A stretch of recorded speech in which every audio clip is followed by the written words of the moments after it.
Bonsoir à tous, bienvenue dans le Grenade Time, bienvenue dans cette émission spéciale qui sera très courte, juste pour vous annoncer qu'on va faire une émission après minuit pour donc décrire tous les transferts qui se seraient faits dans les dernières heures. Aujourd'hui, on va juste rappeler les dernières rumeurs qui nous lient à certains joueurs et vous allez le voir, c'est très maigre. Mais avant ça, générique. C'est l'entrée d'Ismail Assar qui va immédiatement s'illustrer. Enfin,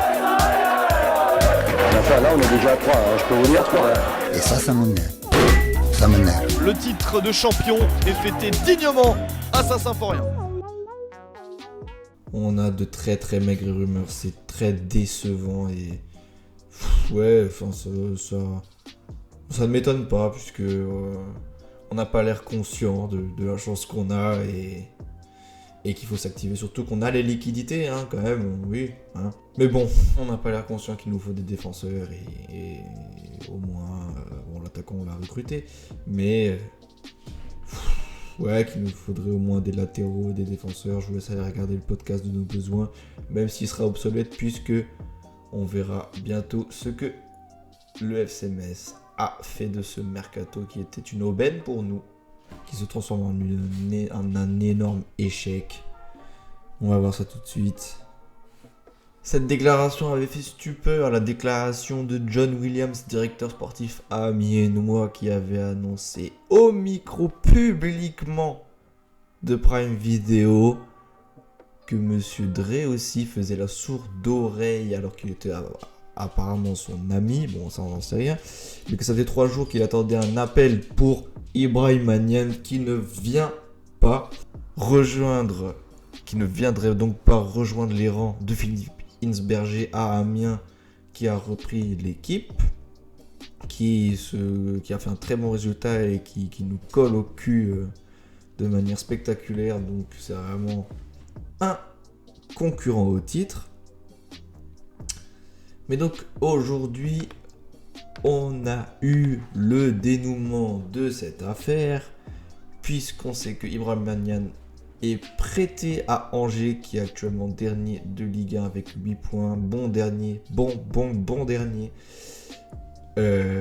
Ligue 1 et qui va essayer de progresser, de retrouver la confiance dans une équipe qui est peut-être vouée à la Ligue 2, même très certainement vouée à la Ligue 2. Je crois qu'il leur manque 12-13 points pour sortir de la zone de relégation. À ce moment-là de l'année, ça paraît très compliqué pour les Angevins, je veux pas les enterrer, mais bon, voilà. Au moins, tu vas engranger des minutes en Ligue 1 et tu vas te refaire plaisir. Ibra, parce que nous, on t'a toujours aimé, même si t'étais en perdition, t'étais toujours au moins un super sub intéressant, d'après moi, mais bon. C'est donc un prêt avec option d'achat qui a été opéré. On n'a toujours pas, j'ai pas trouvé le montant, je crois qu'il n'a pas filtré, bon.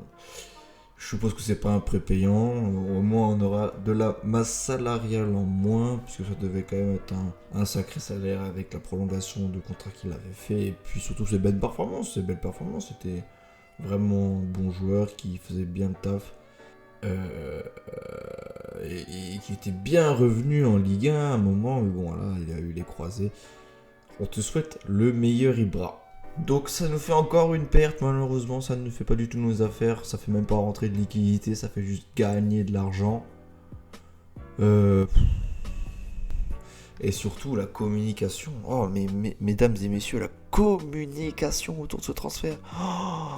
Oh là là, il suffit d'envoyer un SMS à John Williams là qui a fait le con, oui il a fait le con, c'est lui qui a fait le con délibérément, mais... faire la sourde d'oreille et le muet là, Monsieur Dre aussi, je sais pas qui. Enfin, vraiment ce directeur sportif là. On est vraiment pas fourni au niveau du directeur sportif. Il y a vraiment que le partenariat avec Génération Foot qui marche, mais sinon, oh là là, mais qu'est-ce qu'on est mauvais, et surtout à la commune. Oh là là, ça m'énerve. Que ça soit Bologne, que ça soit Dre aussi, que la communication dans ce club, c'est affreux. Il va falloir qu'on ait des cours de com, là, c'est pas possible. Hein. Il va falloir tenir sa langue, il va falloir communiquer et être pro à un moment. Bon, et puis maintenant pour les rumeurs de transfert pour des gains de joueurs, parce que ce serait bien qu'on enregistre des arrivées, au lieu de laisser la porte grande ouverte comme cet été, puisque là, voilà, la porte est toujours grande ouverte. Et on amasse des millions, mais à quoi bon serviront les millions quand on sera encore en Ligue 2, hein, parce que monsieur Monsieur Serin, au cas où on vous le dirait pas, parce qu'apparemment la communication c'est pas le fort dans ce club, mais quand on va en Ligue 1, on gagne aussi une belle enveloppe. Une plus belle enveloppe que de laisser partir tous ces joueurs. On avait un défenseur de 30 ans, Alexandre Keuf, de l'AJ Auxerre, qui est relégable, qui ne joue plus, qui devait peut-être venir chez nous, peut-être venir à Nîmes, mais qui irait, d'après les dernières rumeurs, à Brescia. Dommage, ça nous aurait fait un bon défenseur, enfin je sais pas, bon défenseur ou quoi, mais un défenseur potable et avec beaucoup d'expérience de Ligue 1 et de Ligue 2 chez nous. Dommage. Et nous aurions peut-être Mustapha Mbo qui a été prêté par le Stade de Reims au RFC Serein. Mustapha Mbo qui pourrait nous rejoindre en renfort. Alors, peut-être bonne surprise, mais bon. Lien Stade de Reims, Serein, Metz, ça a tout l'air d'être un peu une interdépendance claire et évidente, ce genre de venue. Donc, en fait, les magouilles, il y en a marre. Ça nous fait un renfort, c'est cool. J'espère qu'il est bon. J'espère qu'il va pouvoir faire avancer l'équipe et j'espère qu'il va pouvoir aussi avancer dans sa carrière. Et qu'il n'est pas juste l'œuvre d'une magouille pour satisfaire Volony, qu'au final peut-être l'utilisera pas. J'en sais rien, mais voilà, il y a beaucoup de magouilles qui se traînent dans le foot en ce moment. Je parle bien sûr de l'Italie, des contrats qui sont un peu suspicieux des joueurs, donc j'espère que c'est pas l'œuvre d'une magouille juste pour satisfaire les supporters, Bologna qui voudrait aussi pour le gratifier de son travail. J'espère que c'est un joueur clean qui va pouvoir évoluer dans un environnement sain. Mais bon, ça ne me satisfait absolument pas. C'est un défenseur central certes, mais pourquoi le Stade de Reims ne l'utilise pas et le prête à Serein n'est pas un plus grand club s'il était bon. J'ai mis quelques doutes. Je vais pas m'étaler puisque j'ai pas envie de dire de conneries, mais j'ai mis quand même de sérieux doutes sur ce défenseur central sénégalais à qui je souhaite la bienvenue s'il vient.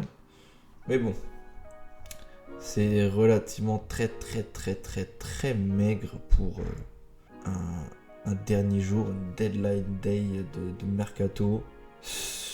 On est habitué, enfin en fait nous on est habitué, voilà, parce que généralement c'est le jour où les directeurs sportifs font de la grosse merde.